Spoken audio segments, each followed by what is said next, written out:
Yeah, baby, it's cold outside. Got to get some heaters in the office here. Yeah, yeah. Hey, yeah, Happy New Year. Yeah, you too. Take care. Hey, we made it. You made it. Another trip around the sun for you. Season 7, we made it to there too. Who knew that would happen? Episode 1 of Season 7 today of Niagara 411 Live with Sterry. Brought to you by Grantham Home Hardware, supported by Niagara Parks Commission, Vera Wellness, Ace Alignment, Verge Insurance, as well as Mac Outpost, powered as usual by WeeStreem, Canada's premier streaming service. And Kevin and I are the sole inhabitants today of Fiddler's Poorhouse, the lovely pub at 149 St. Paul Street, St. Catharines. Come on in, because it is cold out here. Season 7. Gosh, things like that make you feel old. Who knew that we would grow and be this well appreciated? And for that, we appreciate you. That seems to be the thing. That's one of the lines for 2025, eh? Appreciate you. I don't know where that came from. Appreciate you. Not appreciate. We don't appreciate. We appreciate you. You hear people saying that? Yeah, well. As far as today's show is concerned, you know, there's been a couple of what some people have called perhaps suspicious fires in downtown St. Catharines. Well, it looks like they may indeed be, but we're going to get all the skinny on that when Fire Chief Dave Upper joins us on the program today, in about 10, 15 minutes or so. And one of the most bizarre stories that has come down the pike, we'll unravel it with the mother of a man that was found deceased after missing for a couple of days. And it's kind of hard to unravel, but we're going to do our best to do that. So we're going to be getting ourselves settled here and trying to warm up a little bit. And if you come back in about 30 seconds, we'll be here. Cheers.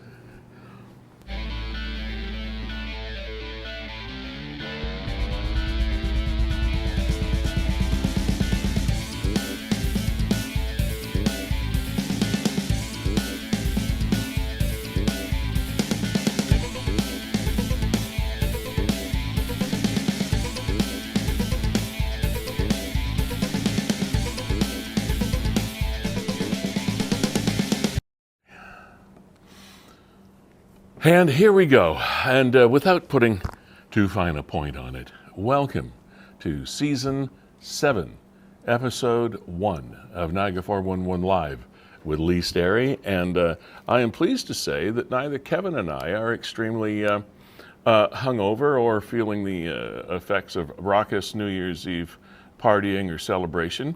I guess we were both pretty good boys last night. So here we are on January the 1st. Wow. Yeah, showing our age, Lee. I know. Yeah, that's true. It is. My kids had to wake me up at 11:58 last night so that I could, pop the cork. Yeah, well, see, my wife and I and our friends, when we get together, we figure, well, you know what? We can kind of wrap this thing up whenever we like, because it's 12 o'clock somewhere. As a matter of fact, I saw a stat this morning, and it takes 26 hours to ring in a new year around the world from 39 time zones. Can you believe that? No, I don't know.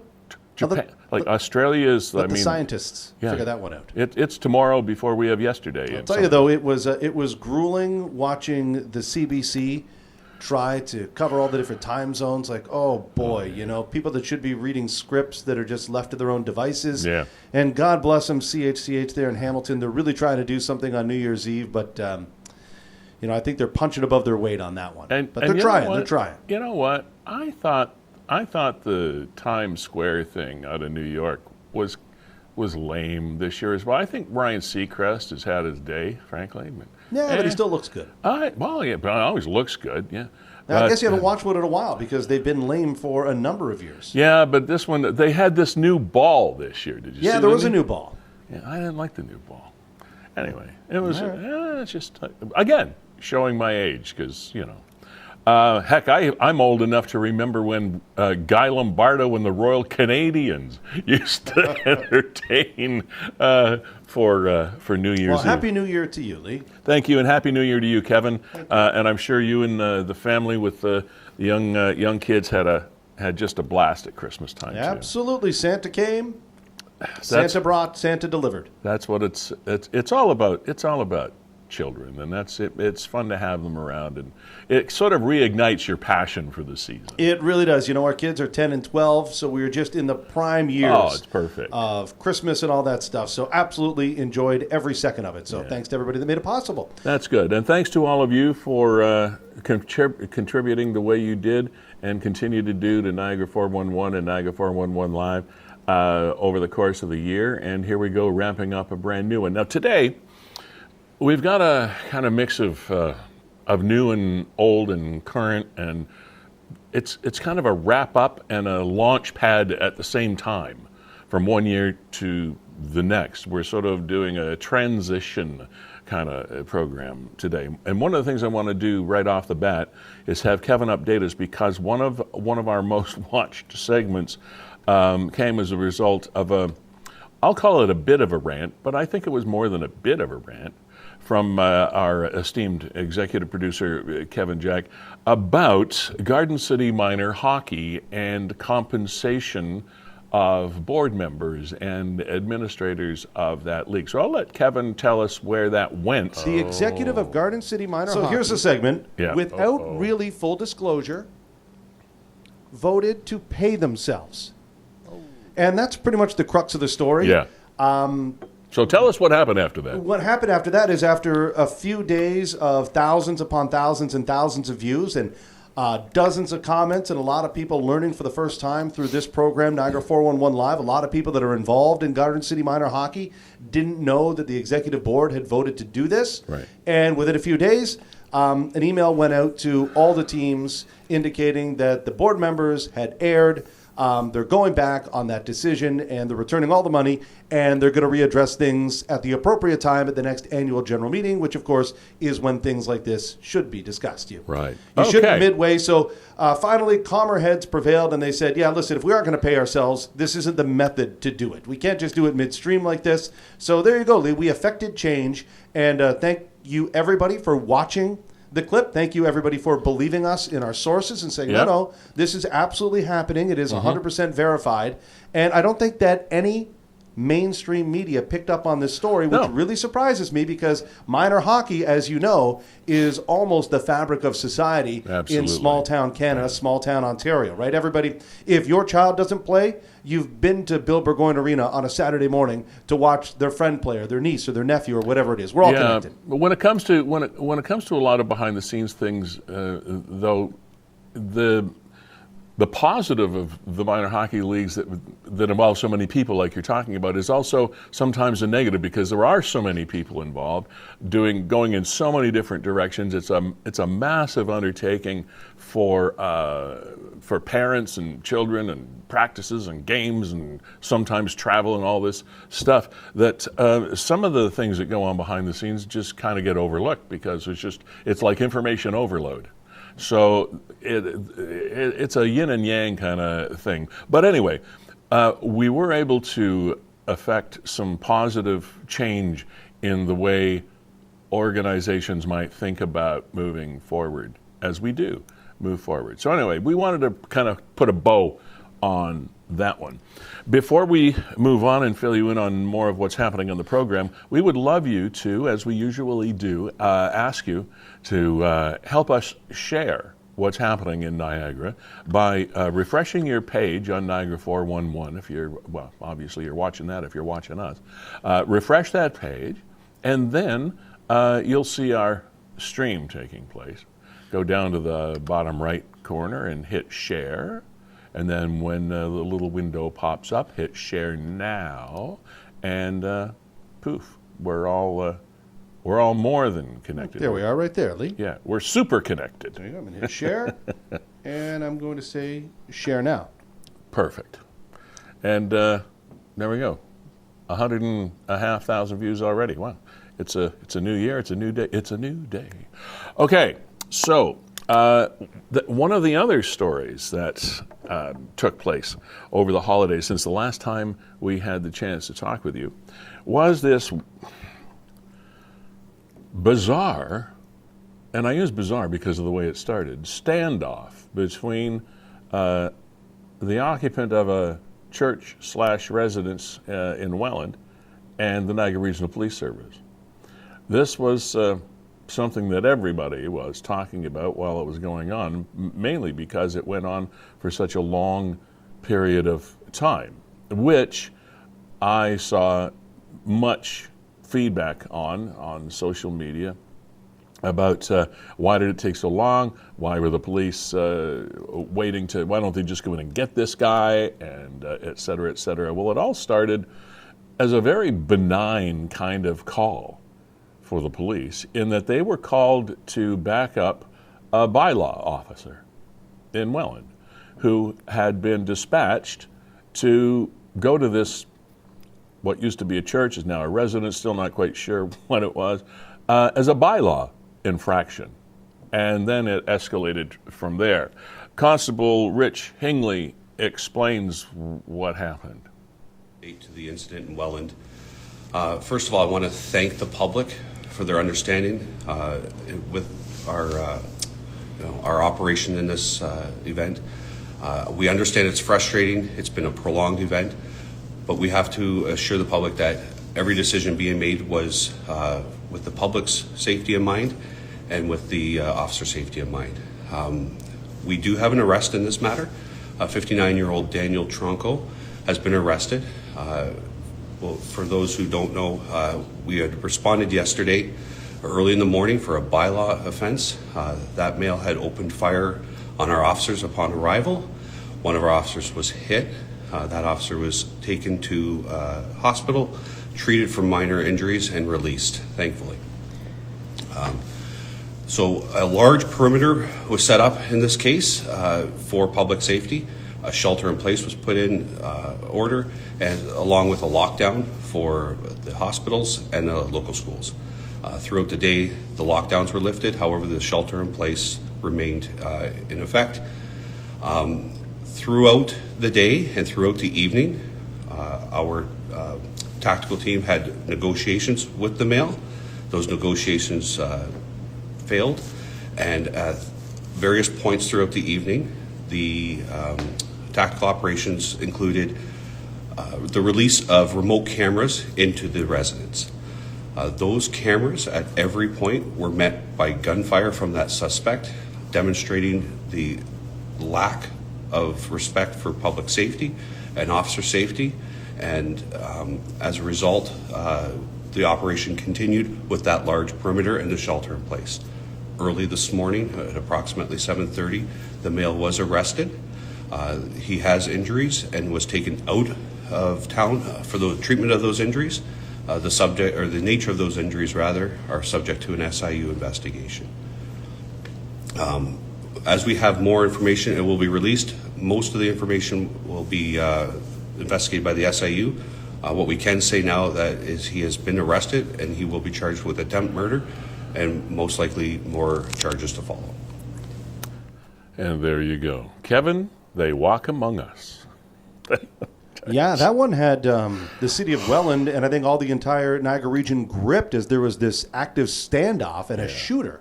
And there are so many nuances to the background of this person and his, organizations or movements that he's a part of. And I'm not going to go into all that now because it's really irrelevant at this point. Suffice to say, it's a very colorful, and I mean that and not in a good way, a very colorful personality that the police officers were dealing with, and unpredictable. And even I was, I like to give all the police every opportunity to explain how they interact and how they engage whatever call they're on, because I'm generally 120%, if there is such a thing, supportive.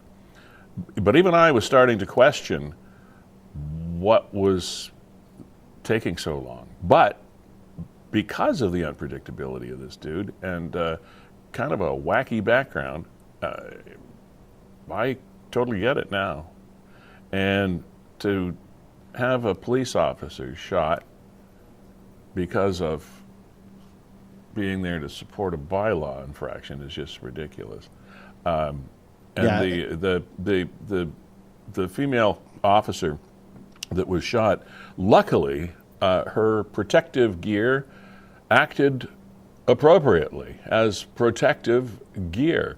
As I understand it from others, the round kind of it hit her radio as well as her vest, and so she was protected and treated and released. I mean, it's still a serious thing to have happen to you. I'm sure it's a bit traumatic, but she was. That's the compound there, Lee. Yeah, and the thing, what I couldn't figure out is what kind of bylaw offense would somebody be defending with gunfire? Well, if you look at this, that's that building that used to be a church and is now maybe a residence. I'm not quite sure. That's another Well, whole. he claims it's a church, as you see here. Truth be told, Tuesdays at 6 p.m. Lee. Yeah, right. So he's treating it like a church, but he lives there as far as I knew. But anyway, the fence was littered with slogans and phrases and all sorts of things. So it was probably pretty unsightly as far as the entire community was concerned. And therein, I suppose, is where the bylaw offense came in. But anyway, wacky situation with a wacko involved. That's my word. That's my opinion. Yeah, it's not an official police. I mean, it looks charge. like a compound, to be honest. It does look like a compound. He's barricaded himself in this place. He's not officially charged with being a wacko. You can see why. I mean, if there's somebody inside, holed up inside of this place that's already shot at a police officer, why you tread very lightly and why that lockdown took so long. Absolutely. So, again, kudos to our first responders and the Niagara Regional Police Service in particular. And there's going to be a lot of investigation for the SIU to go through on this one. Okay, we mentioned this off the top of the program because before, on the last program, there had already been a fire at the ex-Standard newspaper building in downtown St. Catharines, an abandoned building. And at that point, we were not sure what the cause was because they were still kind of fighting it. We had Fire Chief Dave Upper on then, and it took a long, long time to make sure that the smolders were out and the fire was completely out, and there was kind of a semi-demolition of the building to make sure that that happened. Well, over the holidays, building next door, the same thing happened to.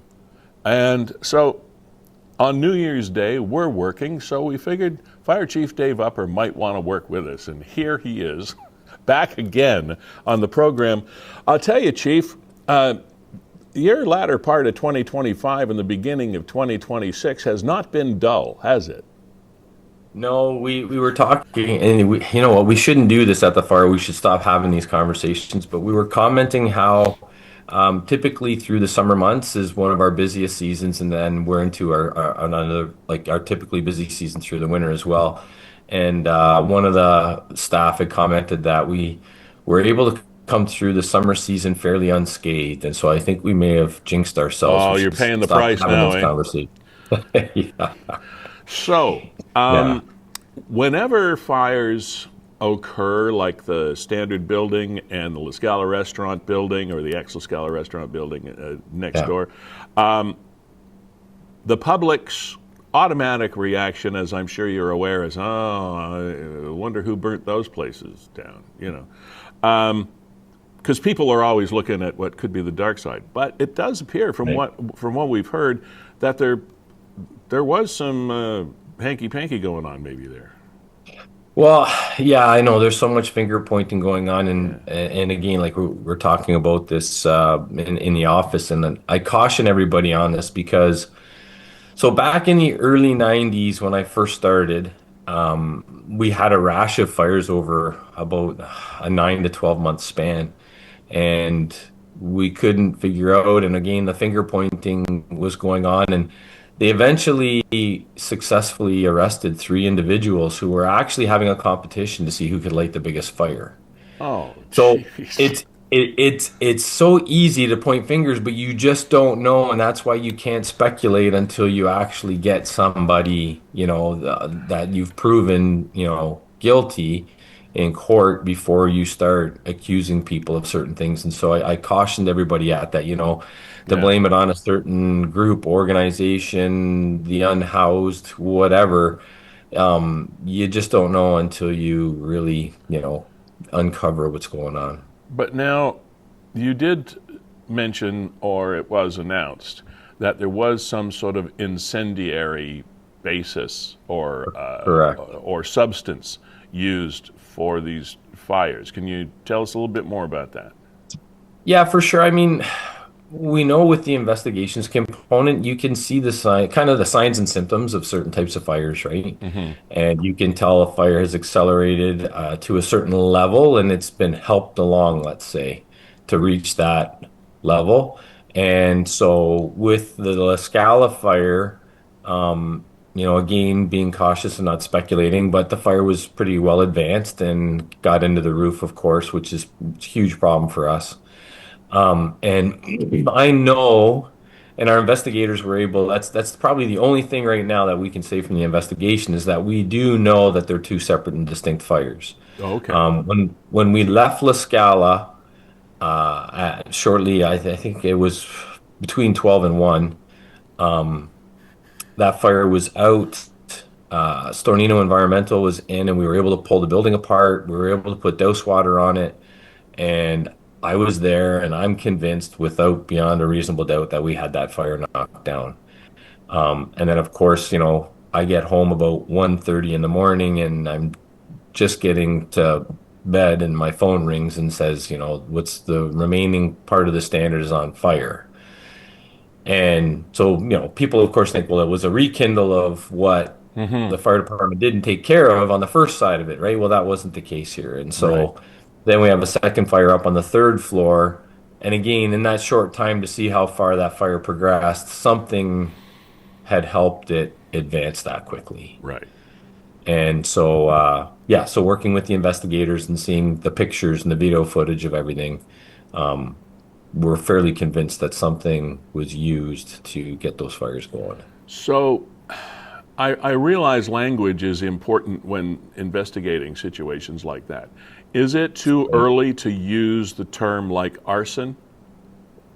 Yeah, we don't. Yeah, we don't want to say that because we've had situations, for example, where someone was using, like, say, a butane torch or a propane torch to light a fire or to stay warm. They fall asleep, knock it over, and things catch on fire. So, that is an example of something that we've seen in the past that's accidental, that, obviously is going to expedite things when you've got an open propane tank with, a roofer's torch trying to keep you warm, and then somebody falls asleep, and of course that torch just is going all over the contents. Right. So I don't want to say, hey, it was arson. Things could be accidental, but we're just making sure we're doing our due diligence to do our best to kind of diagnose what happened here. And that diagnosis investigation is continuing as we speak, right? Correct. Yes. I mean, unfortunately, we're caught. Well, I mean, it's a good thing. Yeah. Happy New Year, by the way. Yeah, Happy New Year to you, Dave. But yeah, we're right in the middle of holiday season, right? So the investigators are they're doing their investigation, sifting through the rubble and doing a bunch of other things. We're coordinating with the police services as well. They've got a very robust CCTV camera in the downtown core that we're going to be looking at video footage, trying to see what we can come up with. And so that's going to be happening over the next couple of weeks. And our thanks and appreciation goes out to all the men and women, the firefighters that engaged in these, because over the last little while we've had some rather unseasonal, for this time of year, weather conditions for us. We've had some very, very high winds, which doesn't help you guys at all. No. No. And it's cold and some sleet and some rain and stuff. So the conditions for fighting these fires weren't ideal. That's for sure. Yeah, no, appreciate that. I'll pass that message on to the men and women. Thank you. Now, what is the protocol now for the next step in announcing any further conclusions with the investigation? Right. So once the investigations team gets everything wrapped up, we'll put something out in a media release, Okay. and we'll do that through our corporate communications folks, and we'll put something out as to where we landed. Okay, we look forward to that. Chief, before we let you go and get on with your new year and your holiday, such as it is, I keep meaning when we have a conversation, I keep meaning to ask you this. Yeah. Over the course of 2025 and 2024 even, or maybe beyond, but in recent memory, we have reported on many, many car fires. At least it seems like many to me. Right. And my question is are we experiencing, it's always quality versus quantity, are we experiencing higher incidents of vehicle fires, or is it just because we're reporting on them better? I don't, just, you know what I'm saying? So I totally get what you're saying. I would say the trend that I'm seeing is that we're having the same number of car fires. I'm not seeing an increase in the, when I look at, we get all the call volumes from all the different types of calls. We monitor that closely. Sure. Yeah. And so we're not seeing any type of spike in vehicle fires. Okay. But you've nailed it. So social media is just such a strong and powerful thing that everybody has a phone and they're reporting all kinds of different things, and car fires are included in that. And so I think in the past we've had the same number of fires, but I mean, you just didn't see it because it wasn't on Instagram or X or Facebook or wherever, right? And now we're seeing that. I'm always curious when one of these situations comes up. I know the one that was a recent fire is a police thing because it was purposefully set, that recent truck fire. But the ones that just sort of happen on the highways, I always want to know why. I always want to know how they start. And I guess there must be many different reasons. Yeah, there's all kinds of different, from electrical failure to we've seen for whatever reason a car or a truck runs over a piece of debris on the highway and it'll clip a fuel line. There's all kinds of different reasons for why they happen. Now you don't like fighting electric car fires, do you? No, if we can avoid those, that would be amazing. Yeah, because the battery situation just adds a whole new dimension to what you have to deal with. Yeah, the EV cars are just such a huge challenge for the fire service because they're so new. We're really trying to figure out what is the best methodology to put them out. We're seeing different innovative ideas, and it's going to take us time. But once those large batteries go into thermal runaway, it is a real problem. Yeah, let me ask you to that point, Chief. Does water work? And you kind of alluded to the fact that we're still trying to figure it out. So does water work? And if water doesn't, are you equipped with the proper tools you need to handle an EV fire? Yeah, so I'm walking a fine line here because I know there's some really great work being done on some innovative ideas to it. Water was identified recently just as an industry best practice as the best thing we can use for these EV fires now. I'm not knocking any of the other products. In different applications, I think they work well, but overall, water is our best bet. We just need lots of it. That's the problem. Yeah. So just so you can kind of understand, a normal combustible engine fire typically would take anywhere from a half to 2/3 of a tank. So we're carrying 600 gallons of water. So you're about 400 gallons of water we put out a combustible engine fire. When we get into EV vehicles, we're about 5 times that. Wow. Yeah. Wow. So, yeah. 2026. businesses and organizations everywhere going into New Year's kind of Right. reevaluate what was and look forward to maybe what will be and have plans and goals, et cetera. Do you do that in the fire service, sort of look ahead and say, here's what we'd like to accomplish or achieve or sort of address in the new year? Yeah, absolutely we do. So I sit down with the team typically at the end of December, and this year we're going to do it the first week of January just because it's been so busy. Right. But we strategically plan 3 years in advance. So we're looking at 26, 27, and 28. We're very excited. Our training tower has been replaced. So I don't know if the folks have seen down along the 406 at Renown Road. We've replaced our training facility, and we're like, I can't tell you how excited I am to have that. We're hoping that'll be done by mid-month in January, and then in February we'll get using it. So we're very excited for that project to get concluded. Our communications room, we're going through a really large upgrade there because that's over 10 years old, and that with technology, 10 years you need to upgrade everything. So that's coming at the end of January. I also know we're working on the Pelham Road Fire Hall, so that's another real, great project.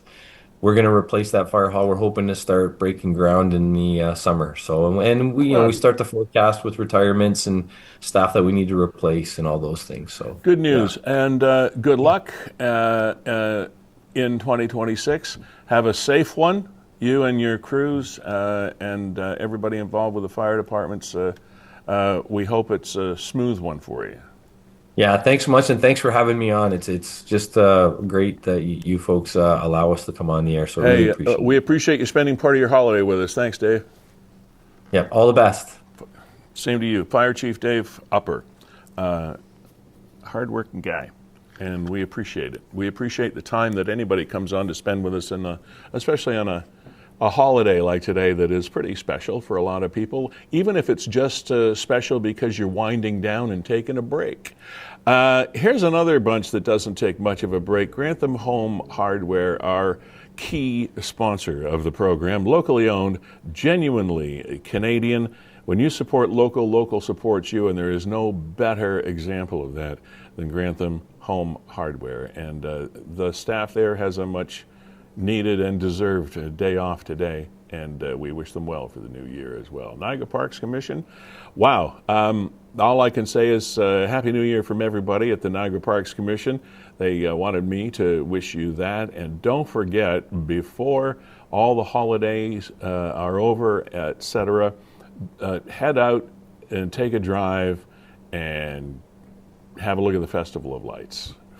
Just took a drive through Queen Victoria Park a few days ago. Didn't get all the way down yet to Dufferin Islands, but my wife and I are going to go out there as well.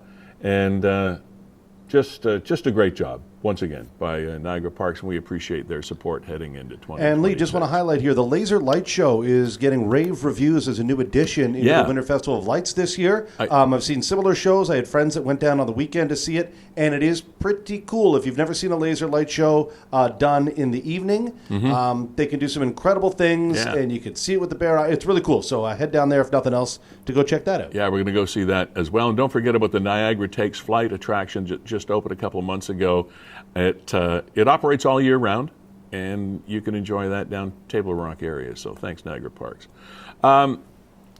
Vera Wellness, I want to thank you folks also for being part of the program. You know, the holidays are a joyous time for some and a not so joyous time for others. And if you fall into the other category and you're having a bit of a struggle, Vera Wellness is the company and the organization that can help you out, specializing in trauma-focused therapy to help you get unstuck. Trauma-focused care for adults ready to find safety, strength, and peace. And another one of their mantras is, when life feels heavy, Vera Wellness helps you find your way back to yourself, and that's a good goal. Mika Matthews, owner, operator, and founder of Vera Wellness. So keep that in mind, okay? ACE alignment.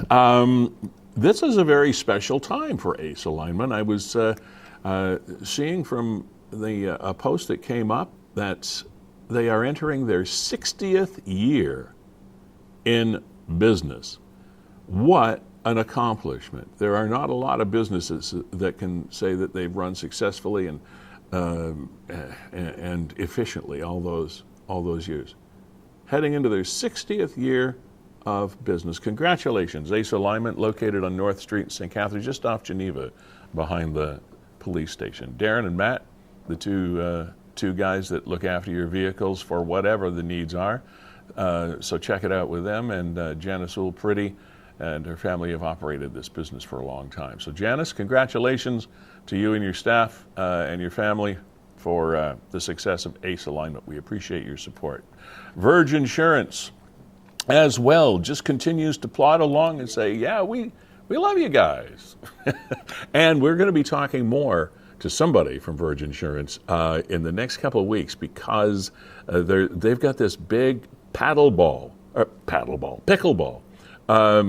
tournament coming up, and it's a fundraiser for the Niagara United Way, and it's, I think, Kevin, probably the first of its kind, a charity pickleball tournament, and it's going to be a big deal. Thursday, January the 29th.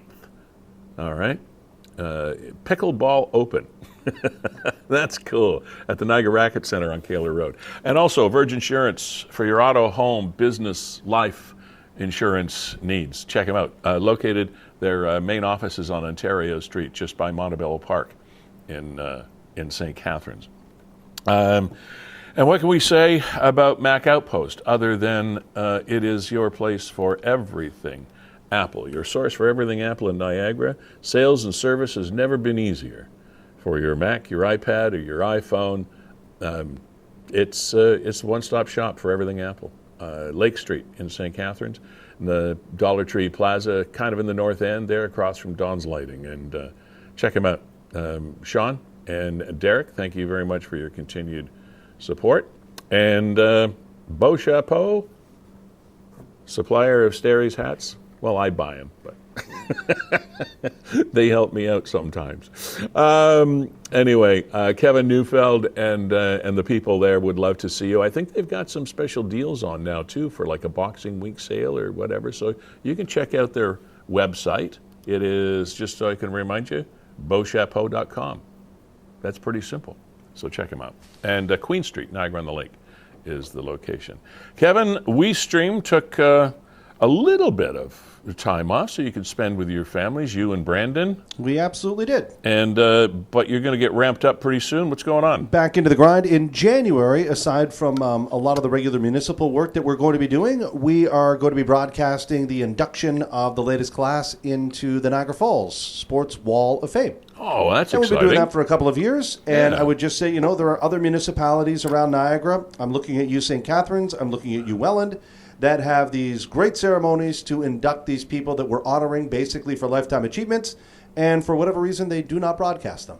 And I don't know why. They don't broadcast them. They don't reach out to WeeStream and say, hey, this would be really good not just to broadcast, but also have a record of the big ceremony and the big induction. And then, of course, families and friends. A lot of these people, athletics brought them outside of Niagara.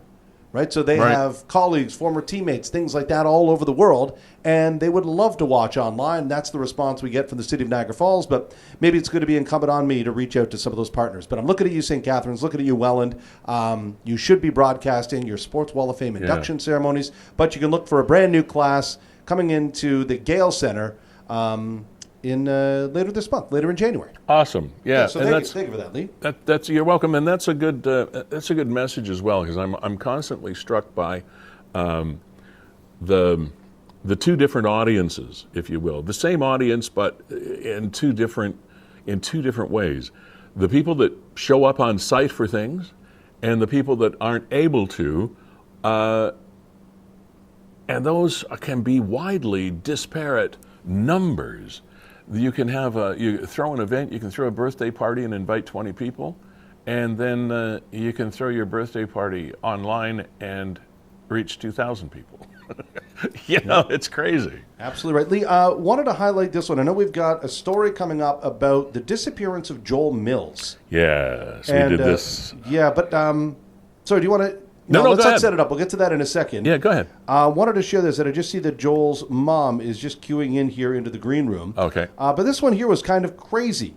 And the police just let us know about it the other day, but the raid actually took place on December the 23rd, and it was what they're calling a clandestine drug lab. But this thing's straight out of Breaking Bad. And a big deal. On the 23rd, NRPS detectives, their major drugs and gangs units, assisted members of, in other words, we had 3 different kind of groups, agencies within the police service that got together on this. And they executed a search warrant for a private residence on Brookside Drive in the city of Niagara Falls. The warrant resulted in the discovery and seizure of a clandestine drug laboratory with 4 people being arrested. Now, this was no small this was pretty significant.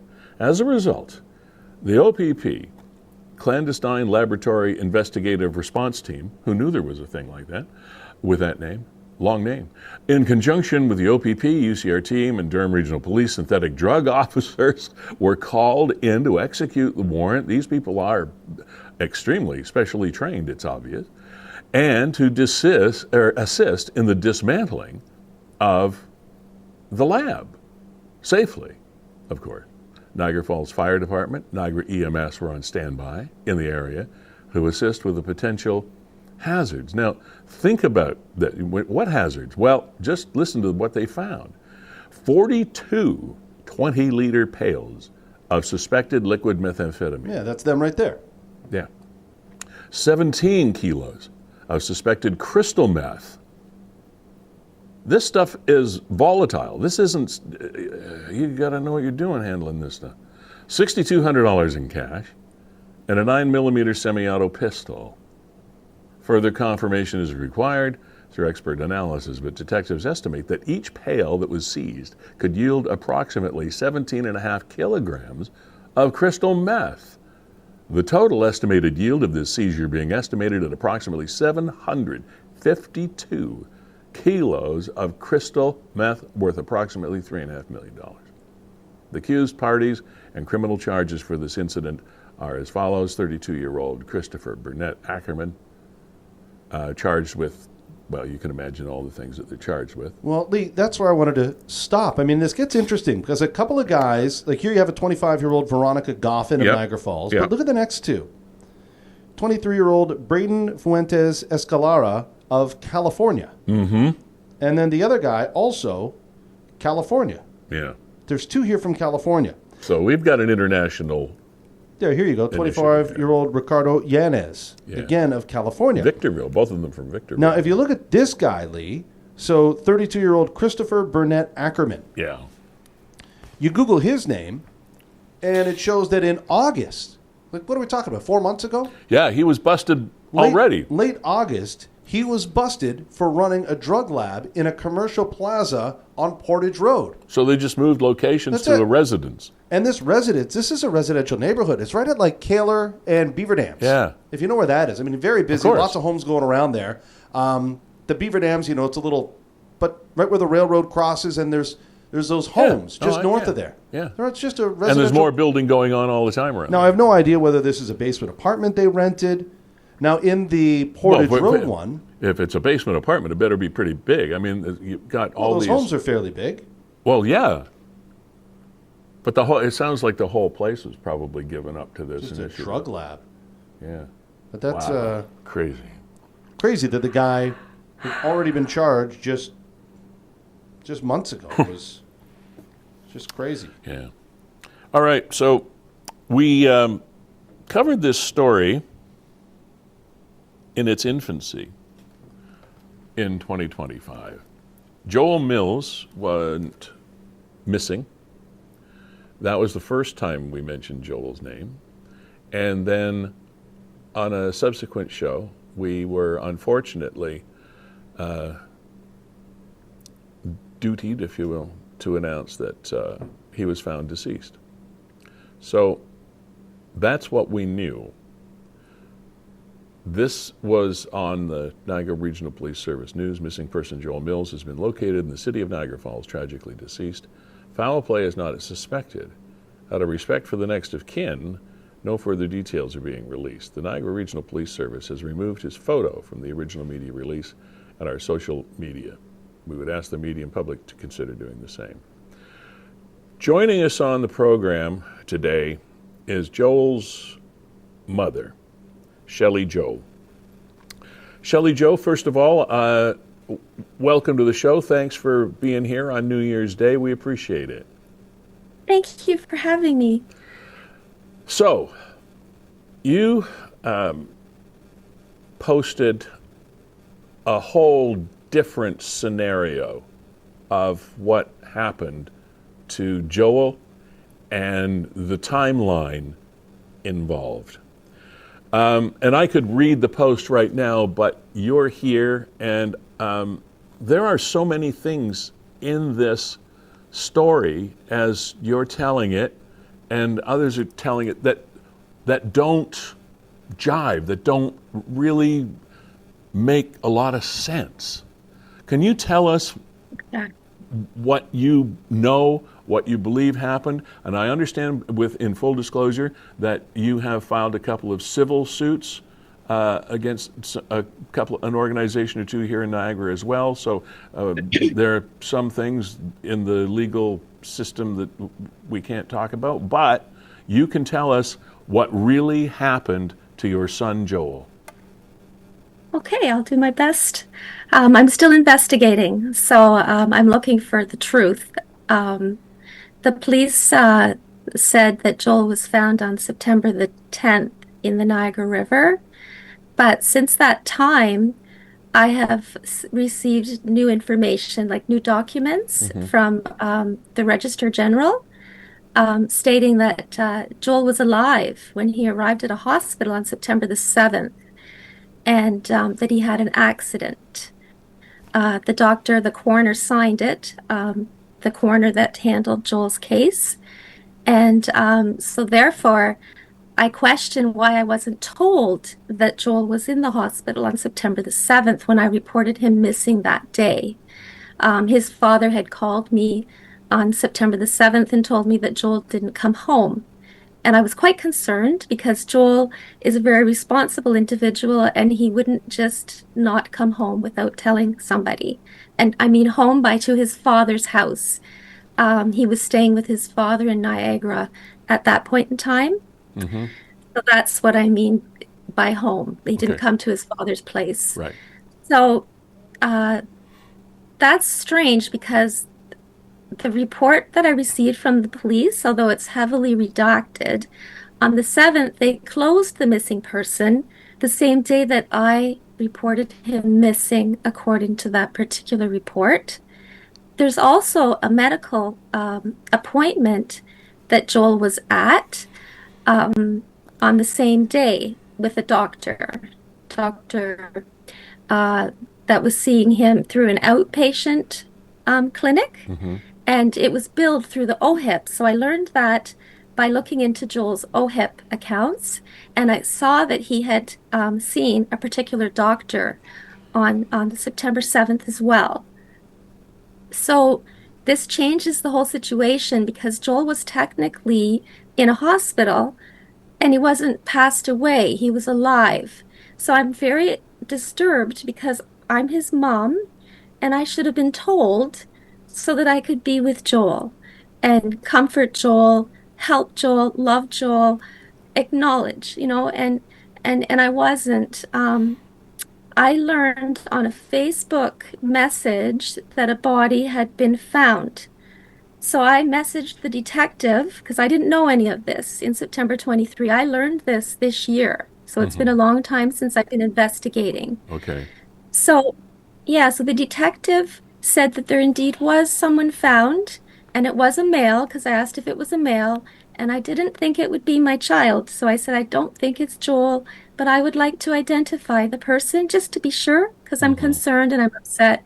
She denied me that. She told me that they don't let people, like, she toyed with the idea. She asked her sergeant, and he said no, which I find very upsetting because this year, I also discovered that the Niagara police announced in the paper publicly that Joel had been found on September the 10th. So he was listed as already found, but they pretended he was missing. I hope that I know it's complicated, so I'm just trying to explain. I hope I'm explaining it No, clearly you're for doing your you. best. It is a very strange situation, so no, Yeah, go for it. Yeah.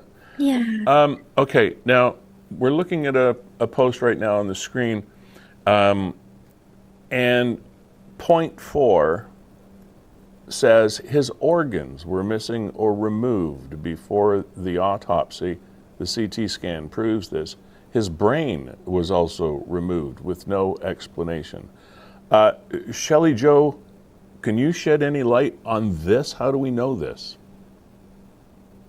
Well, he was held in a morgue while I was searching, and the public were searching, even though he was already found. And so during that particular time, there's no transportation records as to who transported Joel from the hospital or the river because they claim he was found in the Niagara River. So what happened was I got the autopsy report from the coroner's office, and I went to a meeting in June of 2024, so a year later, Okay. and I noticed there was a CT scan mentioned. So I requested the CT scan from the coroner's office, and I received the DICOM, which is all the images of the CT scan. And that's when I discovered his organs were not in his body. And this CT scan was taken on the 12th of September, which was the day before the autopsy, because the autopsy was September the 13th. So when I discovered this, I messaged the coroner's office and I said, where are my son's organs? Because they're not in the CT scan. Because someone explained to me and I'd like a report. So far, nobody has given me a report. I've asked numerous times and nobody will explain to me why his organs are not there. So I don't know what happened to Joel's organs and why nobody will explain to me what happened to his organs and why he was held uh, as I didn't know. I thought he was missing and I don't understand where he was. I asked for transportation records. I understood it was Liberty Body Removal Services that transported him. Okay. They deny transporting Joel. So I don't have any record of there's the chain is broken. Can And you the think? funeral home, I'm sorry, go ahead. sorry, No, go ahead. at Rockenbisser Funeral Home, they do have some bills for a return trip, I believe, probably from Toronto to Niagara, and another bill, a separate bill for when he was out of town. So I don't understand what, like, I've tried to ask them, could you give me who transported him? Where to, where from, but I believe that the CT scan was done in Toronto. Would have been with the coroner office. Shelley-Jo, was his father informed of what was going on? I know you don't live together, but Oh was he informed? no, we're okay. That's the other strange part of this is that yes, they only spoke to him. They never told me that they even found him. I was told by his father on September the 20th, but his father apparently knew on September the 16th, but he didn't tell me. So the public knew on September the 11th, Jim knew on September the 16th, and then Jim told me on the 20th of September. And all that time, I didn't know. And I was very upset, and Yeah. I still am very, very upset. There is another point on the post that I'm using as reference here. It says, and it's point 5 in the post that you put up. Joel was found naked with none of his Yeah. belongings, but his clothes, backpack, watch, wallet, and Bible were found wet inside his father's house. Yes, How do we know that? because I was in his father's house, his basement apartment, with my son Samuel and Sean, and we were looking at all of the things in the house, and we noticed all of his belongings were there laid out on a dresser and a laundry pile of the clothing that Joel actually was seen wearing at the Dollarama store on September the 6th at 10:20, all in a pile of clothes. And so we found that, like, we didn't know what he was wearing at that time, but we mentioned it to the police, saying there's a lot of Joel's belongings are all here, and all of his clothes are wet here, and I don't understand. I'd like you to investigate, maybe see if Jim could give you some information. I was feeling that That's Joel's father? that Jim possibly knew. Yeah, I'm sorry. Yes, Yeah. Jim is Joel's father. I don't Okay. know if I was supposed to mention his name. I'm sorry. Well, I don't. Well, it's just a chronology here. Anyway, so I would like it if you can walk us just point by point through the timeline again, because my head is spinning a little bit here. We reported at the time was that he was missing since September the 6th. Was it September the 6th or the 7th? He was last seen at the Dollarama store September the 6th at 10:20. Okay. Yeah, and that's on camera. Okay. So, and that's the last time he was seen. So Yeah, go ahead. his father was the last person to see him Okay. because he saw him that evening. Then what is the next pivotal date? You reported him missing on the 7th? I did, yes, at 5:18 in the afternoon, right after my bus run. Because I was really worried. Okay. And he was found on the 9th, Well, or not? there's two dates. There's two dates. September 10th is when the police said that he was found. However, his morgue tag had said he was in the morgue September the 9th. So there was an occurrence on the 9th at Huron Road and River Road in the evening where there were three bodies that were pulled out that night. A 19-year-old that fled the police. He was scared and he was fleeing the police. He jumped over there. And so I have witnesses that were there that night, plus my own sons. We were searching for Joel. They were also on scene that particular night. So we think that Joel was one of the other bodies, but I haven't been able to get that clarified. But Yeah. the College of Physicians, because I've reported this to them, said he was found September 9th, not the 10th. So that's another issue. And then confirmed dead on the 11th. Is that correct? They confirmed him dead on the 10th. On the 10th. But then, yes, but there's an article that, like, it's not an article, it was a news, two news stations announced Joel was dead they announced it September the 11th. And they also announced that the other person that died, but they didn't know that person's name. That's an unnamed person. But he was found in the other person. He was found in the river, and then through all of this, there is a report that says he was transported to the hospital while still alive. Yes. That's his these- medical death certificate signed by the coroner. These dates seem to overlap somehow in kind of a not understandable way, or is it just me? It's you're very correct. It's not just you. This is extremely unusual. And in that melee of dates, all of these things happening, the organs were removed. I don't know. Did you check? Is that a normal thing for a coroner to do in an autopsy in a deceased situation like this? In an autopsy, they will, but they put them back into the body, Right. and they let the family, they tell you that they're doing this because they notify the next of kin as soon as the person is found. Okay. I was supposed to be told, and then if Joel was a donor, they're supposed to tell me as well. But I'm trying to get to finding that out through the Ontario Health, and Okay. that's in process. Because there is a database on from back in 2017 where they claim Joel went to St. Catharines and updated his donor registration, but Oh, Joel lived in Woodstock. Joel lived in Woodstock. He didn't go to St. Catharines to do that. So I've asked them to check because how could he do that? So they're supposed to check all this out, but it takes a long time to get answers. Like I'm still looking for the record from the particular doctor that said he was at an appointment because he billed it through OHIP. That doctor said that the records are with Niagara Health, but Niagara Health said no.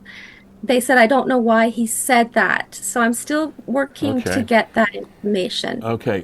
Kevin has a question for you, Shelley. Yeah, it's Go. just popping up. What do you think happened? Well, that's what I'm trying to find out, you know. I can't say for sure just because I don't have some of the details that I need, like the transportation records, the hospital records, you know, even the part about the donorship and that sort of thing. And there's so many redacted reports from the police that the location, if they would unredact it, I would know a lot. Like if they could unredact the reports, I could see more. Like I'd have all the pieces because I'm working with pieces that are missing. Have you See? asked somebody why, for what purpose these reports are redacted? Like what's the point? Um, yeah, they just don't want me to see the information. And that's what I'm working on is trying to get disclosure. I'm going through the IPC, which is like it's kind of like a judicial court, but it takes several years to get anywhere with that. They did give me a little bit. They gave me the Dollarama footage, but they edited it. There are people in the footage that so they wouldn't give me the full video coverage, which I don't think is normal either, because I'd like to see who the people were because maybe they're involved in what happened. So I'm in the dark. And that's why I don't understand the secrets. I don't understand why we just can't be honest and tell the truth. Is it your understanding? I need to know. Of course, I don't blame you for needing to know. Is it your understanding that even after this length of time, that there is still an investigation, an active investigation taking place? They closed the case, They and closed the my case. daughter, they did on September 7th, the day that I reported him missing, it was closed. They didn't investigate anyone. And can I just share one other little detail carefully? Yeah. My daughter was speaking to her father, and he told her there was an altercation that night, and he did something bad that night. And I just don't want to say it out loud here in case I'm not supposed to. But so Damaris reported this to the police, and she wrote an affidavit and asked them to investigate the father, Joel's father, and they did not. They didn't even get back to her about it or nothing. So it's not in, they're not investigating. They closed the case. Okay. Well, I'm sure that Wait, Lee, I can't let you just. So you're telling me that Well- somebody in the house. Is that where you were going, Lee? kind of. Go ahead. Yeah, okay, no, I'll let you do it, Lee. I mean, somebody in the house saw a physical altercation between Joel and his dad. and No, they didn't. They didn't. Sorry, they didn't see He told it. her there was an He altercation. told her. He Okay. told her. Okay, so there was Yeah. no actual witness to that No. altercation. No, no. Okay. But I have, like I've seen Joel's. Sorry to interrupt you. If I No. could just explain, I've Yeah. seen Joel. I saw his remains, and I saw his autopsy and his CT scans. I've seen everything, and I have a report from the odontologist that reported that his teeth are missing restorations, and that this was perimortem, which means this was before death that this happened. This injury to Joel, because Joel was stabbed in on his forehead, in the back of his head, and his side with the same weapon. Because my doctor looked as well, and he's a professional, and he actually messaged the coroner's office with his concerns, and he's extremely offended because they did not reply him. He's Joel's doctor. So at what point did you finally get a chance to see Joel? Yes, that would be, I had to sign a waiver because they did not want me to see Joel. So I had to sign a waiver at the funeral home on September the 22nd, which was before his What service. was the purpose of the And waiver? What were you waiving? they didn't feel I should see him. His body was completely compromised. The only thing that they could recognize on Joel was his face. So when I saw Joel, he was wrapped, he was shrouded. And all I could see was Joel's face, like from here. Mm-hmm. Now, Joel had beautiful curly hair, and I wanted a piece of his hair, not understanding because I didn't know what happened. I lifted the sheet. He's not covered here. There's no covering. It's gone. So they didn't sew Joel up. They did not embalm Joel. They told me he smells, and to get this, they weren't comfortable even having him in their funeral chapel. So that was the last time I saw my son, and that's something that is still with me to this day. So I saw the stab wound on his forehead. The cranial, I believe it's called, is not on his head. I didn't uncover anymore because I was horrified, and it troubled me. I sang to my son. I loved my son. Told him, Joel, you didn't deserve this. I'm gonna find out what happened to you. I promised. Because I'm sorry. Just, It's okay. It's okay. he was everything. He was everything to me. A beautiful, beautiful son.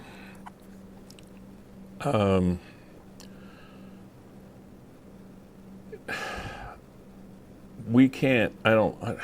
It's so hard to imagine what you've been going And through, and there's- the disconnect here between the dates, the reports, the transportation or lack thereof, the organs, the whole thing.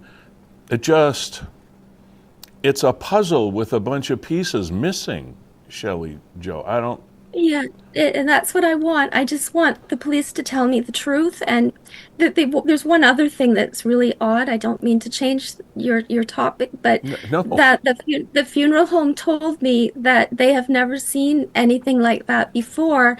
And the funeral director actually went missing shortly, like about a year later. She was missing after I had been at the coroner meeting, and I explained that Joel's shoulder was dislocated as well because she told me that. And I don't know, like she actually had a kind of a breakdown, but she had never seen anything like this in her whole experience. This in was the condition. funeral director? Yeah, it was the funeral director, Jenny. Jenny. It's okay. When you did see Joel, and you'd mentioned that he had did you witness stab wounds? But you said you could only see his face. Well, I uncovered the sheet. Like I wanted a piece of his hair. Yeah. 'Cause I wanted to get a little piece. So I pulled the sheet back, and that's when I saw that there's no covering here. Like Yeah. it's cut, and I see a stab wound here. And then I've also seen all the autopsy pictures, so that at the funeral home, that's what I saw. And because I wanted to, like I say, get a piece of his curl, and Yeah. his hair was gone. His beard was completely shaved. He had a full beard. My daughter did trim his hair apparently, but not his beard. There was gauze coming out of Joel's nose. Now this is not at the funeral home. This is a year later in his body bag. So there's some gauze coming out of his nose. No beard. He's beaten up, stabbed. There's cotton in his rectum. His rectum has been surgically altered. I want to know what was going on because he was obviously in a hospital. For those cotton to be on Joel, you don't get cotton from the water, that kind of stuff. He wasn't bloated. He was beaten up Wow. and stabbed. The mind fairly reels at this information overload, Shelley-Jo, and you haven't been able to make sense of it yet, so I'm not even going to attempt to. But Yeah, I'm still waiting for the truth. I just would like the truth. and you have okay. What do you do now? What are your next steps? I mean, the case has been closed for 2 years. Yes. I asked for an inquest with the coroner's office, and they denied the inquest Yes. because they're still keeping the same narrative that they were given by the police, which he was in the river. They're not recognizing that his organs have been removed, that kind of thing. So they denied an inquest. They said the public didn't need to know anything about this. Um, but what they're failing to understand, which I'm pointing out when I get my opportunity in court, is that Joel was in custody when he died, obviously in a hospital, and that's why they should be doing an inquest. That's part of the reason. And also his death was undetermined. They can't determine what happened to him. So the court procedures that are currently underway are for the purpose of finding out the actual events and finding out the truth. Yeah. That's Yes. the purpose of the suit. That's the purpose. Okay. Yes. Now there is a GoFundMe initiative underway. Can you tell us about that so that everybody knows how they can help out if they want to? Yes, I opened up a GoFundMe account simply because the costs of hiring a lawyer are astronomically expensive. I've been quoted like 10,000, and I don't I'm not able to afford to pay for the lawyer.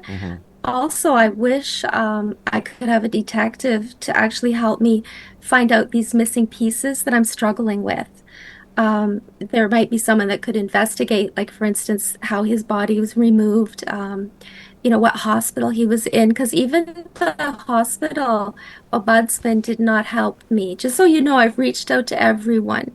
The OPRD, the College of Physicians. I've reported the CT scan to the School of Radiology because I'm just looking for the truth. But I think an investigator might be able to understand more how to get these details that are more difficult that you can't get from a record. Now you Yeah, mentioned Joe. so it's the financial end of it that I need help with. Yeah. Okay. And you just how do we get there? How do we do that? I'm not all that familiar with the GoFundMe process, so walk us through how we do that. Yeah, there's a link that I gave to I sent to the email that was sent to me from Kevin, and it's in that email. Just people just go to the GoFundMe. It's for Joel. Okay. I have the link. I'm not quite sure how to share it here. Oh, that's okay. I shared it on my page, but yeah. Okay. So, what is the? This is a mind-blowing story because there's so many. I agree. So many facets. To it. Yeah. What's a horror. What's the next step in the legal process then? What's the next date on your calendar?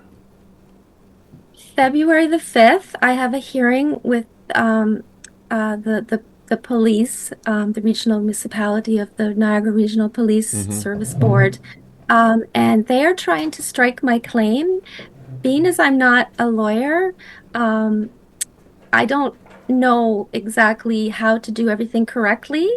So they didn't feel that I made the claim correctly because with negligence, there's no duty of care, apparently. Officers don't require duty of care to people with negligence. So I have amended my claim to make it misfeasance, which is a different something else. It means deliberate as opposed to accidental. Okay. So I'm hoping that the judge will allow me motion to amend my claim. They're trying to strike it.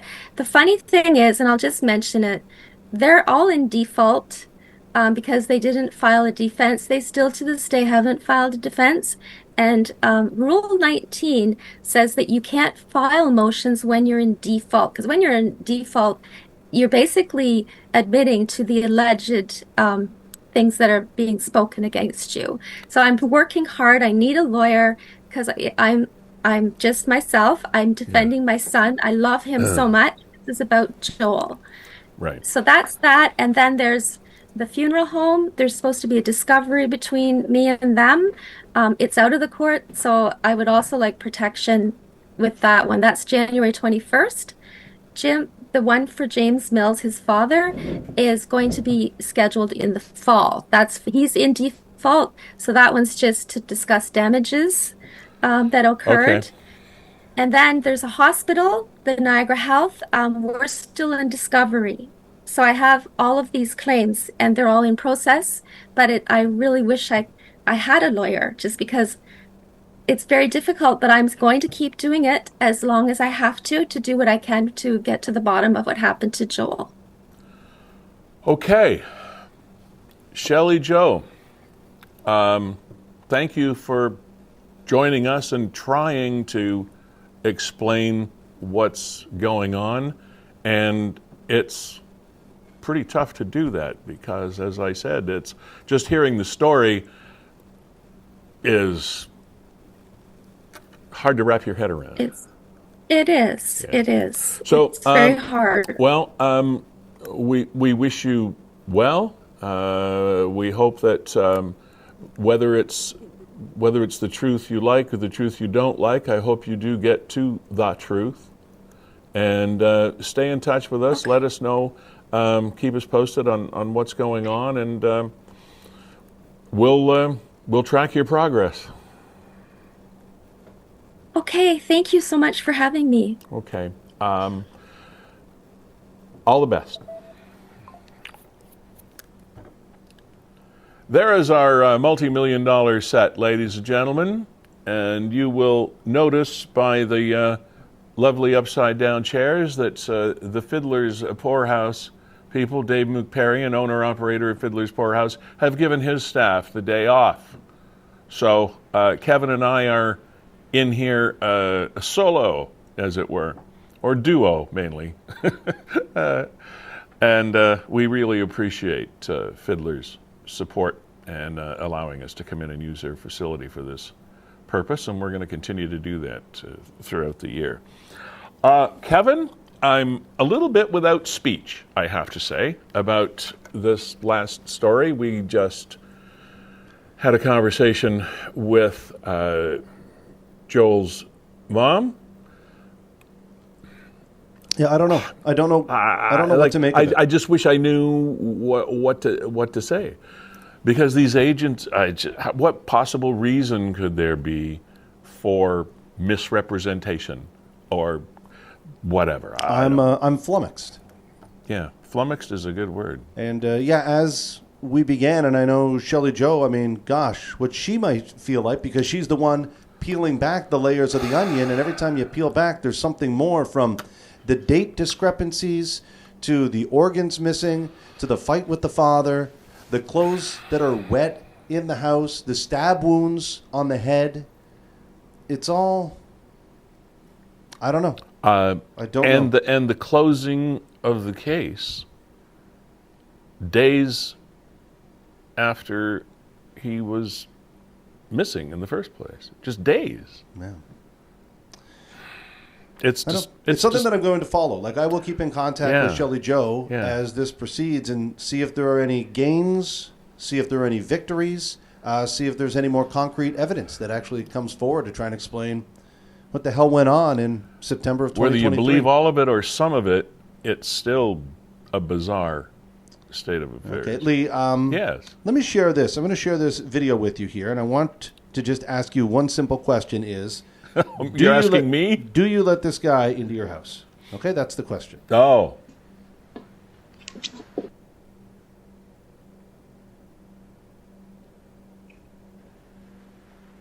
Okay, rings the doorbell. Mm-hmm. This is just somewhere in Niagara. Hey there, man. Hey. Look, I'm not here to sell you anything at all. I'm just doing door-to-door. Do you mind if I use the washroom just to go pee? Yes, it does. No? I'm doing. All right, man. You take. I'm doing door to door. Yeah. What is this? No. Your question to me is, and my answer would be no. I think my answer would be no because, I mean, let's face it, Lee. We're males. We're golfers. The world. I was thinking the exact same thing. The world is our toilet. Hey there, man. Hey. Look, I'm not here to sell you anything at all. I'm just doing door to door. Do you mind if I use the washroom just to go pee? No? All right, man. You take. What is that? And I'm going door to door. Yeah, what is that? I'm going door to door. If he had to urinate, how many doors has he gone to? And isn't he just about past the point? If it's that urgent, isn't he just about past the point of knocking on more doors? Hey there, man. Hey. Look, I'm not here to sell you anything at all. I'm just doing door to door. Do you mind if I use the washroom just to go pee? No? All right, man. You No. take. I think I'm no too, but Oh man. I mean, the kind heart in my soul tells me, well, of course, come on in, use the bathroom. But then look at that cedar hedge down there, Lee. I mean, that screams bathroom right there, doesn't it? Yeah. Well, look at the trees on the way over there on the right Hey side. there, man. Hey. Look, I'm not here to sell you anything at all. I'm just doing door to door. Do you mind if I use the washroom just to go pee? No? All right, man. You take. Okay. At least he was polite.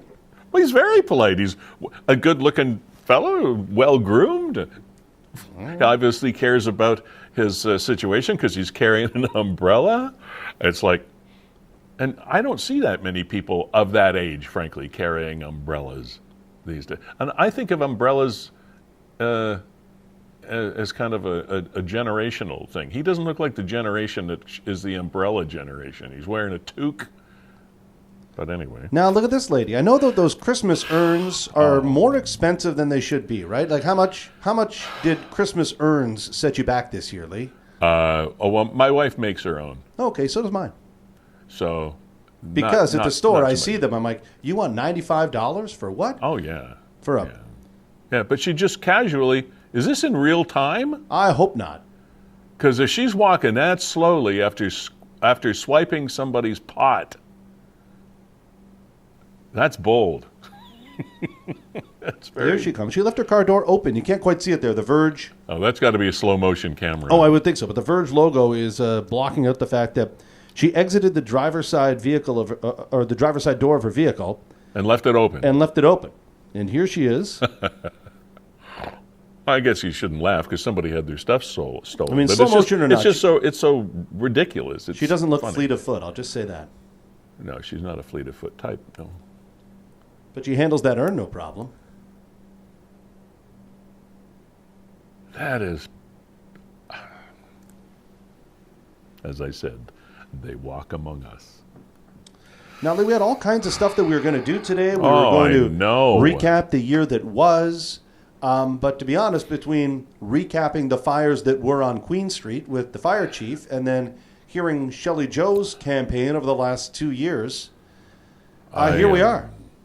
I mean, I realize with Shelley-Jo's story that there are probably agencies and individuals that did not want her to talk to us and tell us the story as she sees it.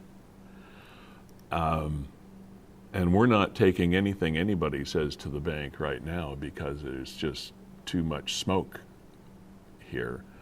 And to those agencies and individuals that are concerned about Shelley-Jo speaking out, she seemed sincere to me. That's all I can say.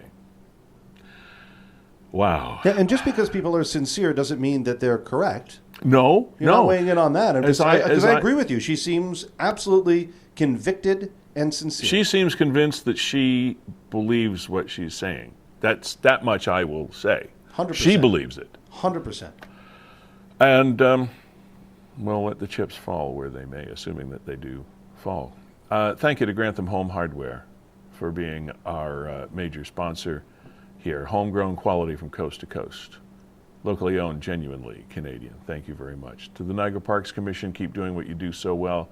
You do beautiful things along our parkway. Festival of Lights, check them out if you can. Vera Wellness.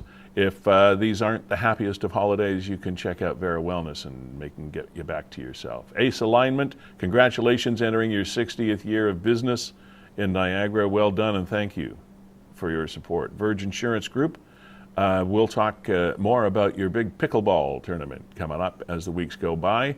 Good luck with that, and thank you very much for your support. Mac Outpost for everything Apple. Chances are you got something technologically based for Christmas, or somebody you know did, if you need help with it and it's in the Appleverse, Mac Outpost is the place to go, Lake Street in St. Catharines. Kevin Jack, always a pleasure. You do great work as per usual, and thanks for coming out on a New Year's Day. Everybody, we have a band that, I don't know why, I don't know the background, but the band is NT 1078. The song is Electric Boogaloo, to play us off the stage. I'm Lee Sterry. Thank you. Join us for episode 2 of season 7 on the 14th. Wednesday, the 14th of January. We'll be here. Thanks.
Secret fires